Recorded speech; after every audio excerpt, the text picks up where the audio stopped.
اس میں ہم نے جو بات کی ہے بنیادی طور پہ اس ڈومیننس کی جو سفارتی فرنٹ پر ہمیں رہی ہے، یہ ہمیں ظاہر حاصل رہی اور اس کی وجہ مارکا کہ اس میں کنو صاحب میں ذرا بنیادی طور پہ آپ سے یہ سمجھنا چاہ رہا ہوں کہ ظاہر جب ہم بات کرتے ہیں اتنی بڑی فوج، اتنا بڑا نمبر، اتنا بڑا بجٹ، تو ہم نے ایک بہت ہی محدود وسائل میں رہتے ہوئے اس کا مقابلہ کیا، تو یہاں پہ جو ڈیسائیڈ اینڈ ایکٹ والا فیکٹر ہے، یعنی جو ہمارا ڈیسیجن سے متعلق آپ کہہ لیجئے کہ ڈیسیجن کو لے کر ایک ٹائم رہا، جو ونڈو رہی، اس نے ہمیں کتنا فائدہ دیا، یعنی ہم کتنا جلدی ڈیسائیڈ کر کے ایکٹ کر رہے تھے اور وہاں یہ کتنی لیکنگ تھی جس نے انہیں شکست دی اس گراؤنڈ پہ؟ It's a very important question, I believe. بالکل اگر آپ پاکستان کی طرف دیکھتے ہیں، پاکستان کی ملٹری لیڈرشپ کو آپ دیتے ہیں، ان کے decision go towards India side it was totally different, چاہے وہ انڈین آرم فورسز ہوں، even for that matter air force کی اگر آپ بات کرتے ہیں، ان کے اندر ایک تو ڈیسیجن اور ڈیسیجن کی امپلیمنٹیشن، اور پھر وہی ان کے نیچے کے لوگ تھے، ان کو یہ بھی تھا کہ جی یہ جو ڈیسیجنز آپ لے رہے ہیں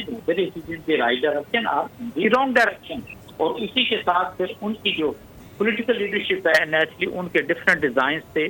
جب ان ساری چیزوں کے اندر وہ زور نظر آیا تو سڈنلی جو انڈیا چاہ رہا تھا یا انڈیا کی جو پولیٹیکل لیڈرشپ جس طرح چاہ رہی تھی کہ ان کی آرم فورسز کو ایسے چلنا چاہیے، ایکچولی وہ ویکیوم بیچ میں آیا اینڈ سرٹنلی۔ پھر ایک اور ضرور میں آپ سے یہ کہوں گا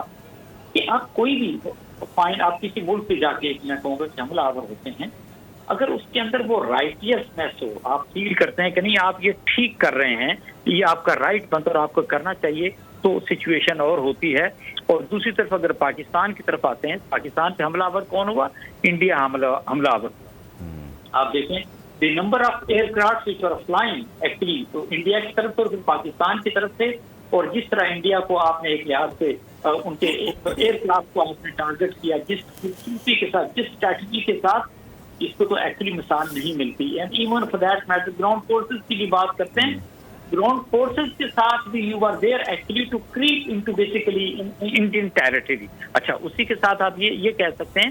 کہ پھر آپ کی جو ڈرون ٹیکنالوجی تھی، آپ کی جو میزائل ٹیکنالوجی تھی، اور جس طرح آپ نے اٹ از ناٹ اونلی میں آپ سے کہوں کہ نہیں آپ رفال پہ بیسیکلی گئے ہیں، آپ نے S-400 کو جس طریقے سے ٹارگٹ کیا، ٹارگٹ کر کے اس کو ڈسٹروائے کیا، ان کے مختلف air bases, it is not only ایک دو یا چند ایئر بیسز کی بات کریں، وہ تو آلموسٹ 6 سے 7 ان کے ایئر بیسز تھے۔ ایک سچویشن ایسی آئی کہ اپنی ایئر فورس کو پیچھے لے کے چلے گئے تھے۔ تو جو بنیادی سوال آپ کا ہے، یس ریزالو کی بات آتی ہے، کمٹمنٹ کی بات آتی ہے، جذبے کی بات آتی ہے، قوم کی بات آتی ہے، اور پھر جب قوم اپنی مسلح افواج کے پیچھے کھڑی ہوتی ہیں تو وہی سچویشن ہوتی ہے جو 9 اور 10 مئی کی صبح ہوئی تھی۔ اور جس طریقے سے مجھے اچھی طرح یاد ہے کہ جب انڈیا کی طرف سے میزائل آئے رات کو 2:30-3 بجے کا ٹائم تھا، تو بالکل راولپنڈی کے اندر بھی لوگوں نے آواز سنی، لاہور کے اندر بھی، اور ایک آدھ اور جگہ بھی تھی۔ تو no, it was that time that there was no way out, and there the DGIHPR was there, and he said that fine, now we will show what we are going to do with the Indians, and that was the resolve of the leadership of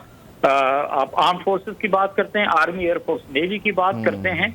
اور پھر جس طرح آپ نے ایک ایک کر کے ان کے ٹارگٹس کو چنا، سلیکٹ کیا، ان کی چاہے وہ اسلحہ کے ڈپو تھے، ایئر بیسز کی بات آپ کرتے ہیں، ان کی چند LOCs تھیں، اور اسی کے ساتھ جس طرح ان کو اٹیک کیا، اور S-400 میزائل کی ہم بات کرتے ہیں، تو میں سمجھتا ہوں کہ ریلی کہ ان 4 گھنٹوں کے اندر آپ ورچولی انڈیا کو گھٹنوں پہ لے کر آ گئے تھے، اینڈ ان کو سمجھ نہیں آ رہی تھی کہ ان کا ریسپانس ایکچولی ہونا کیا ہے۔ Why? Because they were not prepared, they thought کہ جی وہ آئیں گے، میزائل فائر کریں گے، ان کی ایئر فورس آئے گی، گراؤنڈ سے انکرشن بھی کریں گے، اور واہ کہ جی دیکھو انڈیا نے کیا کر دیا پاکستان کے مسلط ہو گئے۔ اور جب ان کو ریسپانس ملا تو ان کو اپنی کرنل صاحب سبسکرائب کریں اور بیل دبائیں تاکہ کوئی خبر رہ نہ جائے۔